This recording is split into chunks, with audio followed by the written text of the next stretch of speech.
Hi, this is Dovid Orlofsky, and welcome to the Parshat in 5, where we give you 5 minutes, count them, 5 minutes of insight into the local Parsha. And this week's local Parsha, as opposed to the Express Parsha, is Vayetzei.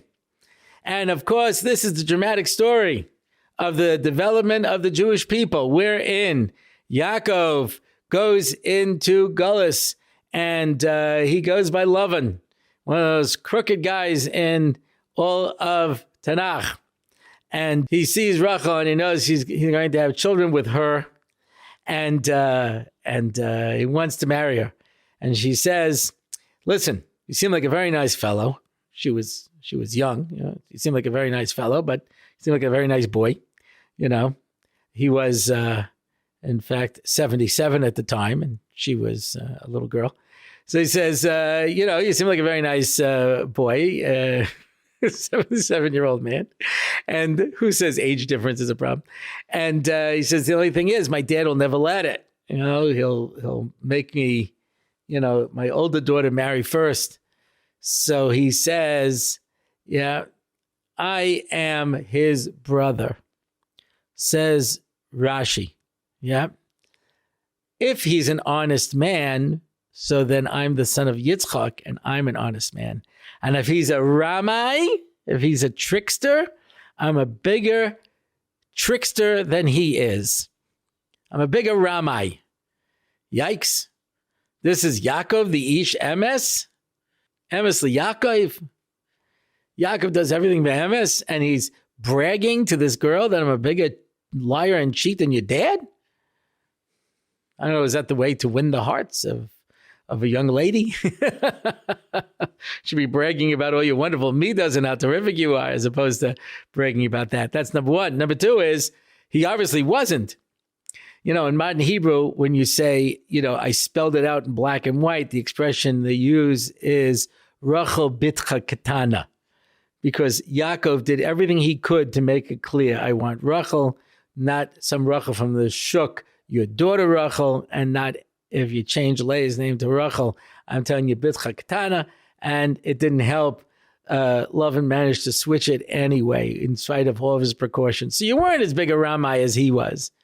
So what do you mean? So Yaakov is saying something much deeper.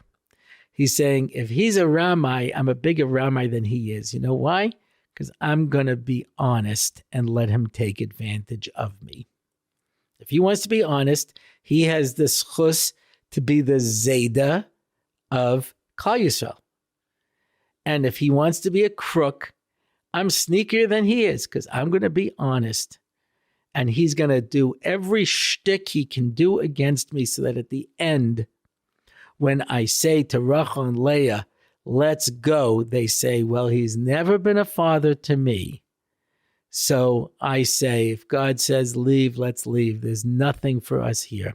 And when Lavan chases after his children and grandchildren with an army, and he looks at his grandchildren cowering in fear before him, he suddenly realizes he had the chance to be something great, and he lost it. And so when he says at the end to Yaakov, the sheep are my sheep, the daughters are my daughters, the children are my children, and everything is mine, the words ring hollow. It could have been true, but he let himself take advantage of Yaakov, and at the end, he's the one who lost out. As that dramatic scene at the end of Mary Poppins, where the little boy puts the coin in his father's hand, and he says, here's the tuppence, Father. I hope that makes everything all right.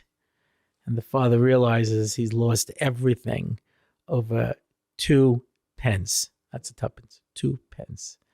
And Lavan suddenly has to confront the fact that he could have been someone great in history, and he gave it up for small, selfish motivations.